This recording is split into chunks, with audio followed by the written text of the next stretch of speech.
gente vai continuar a falar sobre reforma tributária e, para isso, nós vamos chamar aqui no estúdio comigo o Carlos Alberto Sardenberg. Pode tirar sua máscara, Sardenberg. Máscara, você, Renata, boa noite. Duplamente vacinado, distanciado e tudo mais. Tudo bem, Sardenberg? Tudo bem, como vamos? Eu quero começar te ouvindo sobre a repercussão, porque durante a tramitação disso nós tivemos muita reclamação do mercado e do setor produtivo, da economia, dos agentes econômicos sobre esse projeto, por causa da taxação de lucros e dividendos, mas também por outros pontos. Pois é, Renata, e a primeira reação que nós tivemos é muito clara, muito nítida, que é a queda da Bolsa de hoje, que foi uma queda de 2,28, uma queda forte, você vê, volta aqui ao nível de 116 mil, que é o vale aqui dessa movimentação nesses últimos meses. Bom, por que houve isso, né?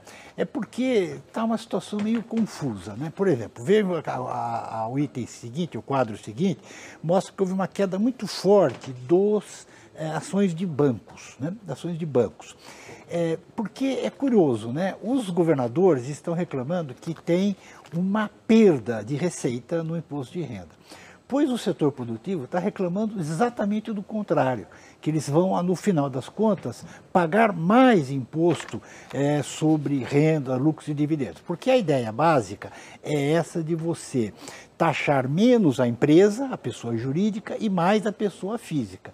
É uma coisa que existe no mundo inteiro, a tendência é essa.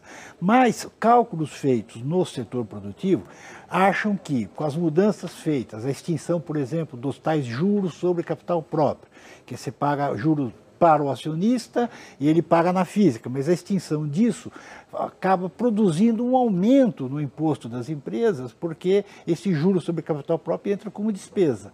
Deixa de entrar como despesa, eleva o lucro, portanto, eleva a parte que as empresas têm que pagar.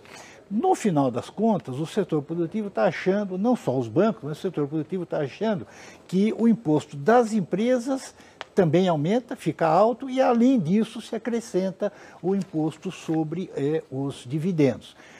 E, em outras palavras, Renata, está meio confusa, o pessoal está ainda fazendo conta, trabalhando, e como diz o nosso editor Henrique Bueno, quem ganha mesmo nessa história são os advogados tributaristas. Renata. Muito bom. Eu quero aproveitar que o Sardenberg está aqui e ouvi-lo também sobre indicadores, porque hoje nós tivemos o resultado da indústria em julho, é uma espécie de abre-alas dos indicadores do terceiro trimestre e o resultado decepcionou. Sardenberg? Pois é, vamos ver aqui também no quadro, é a produção industrial neste ano aqui.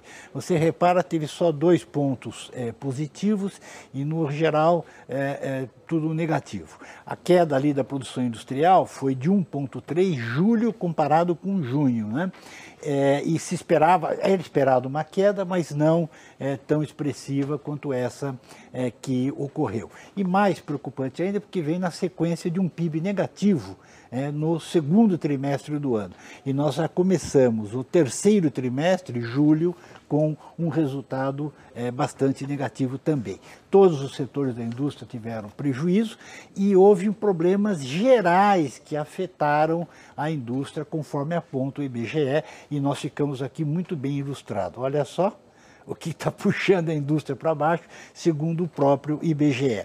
A desorganização das cadeias produtivas, que tem a ver com a pandemia, né, a interrupção, por exemplo, de a indústria na Ásia, que são fornecedores de insumos, etc.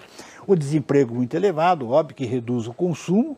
A renda em queda, nós vimos na informação da PNAD ainda esta semana, e a inflação muito alta, né, que atrapalha todo mundo e inclusive a indústria. E tem aqui, isso aí é o que o IBGE relatou.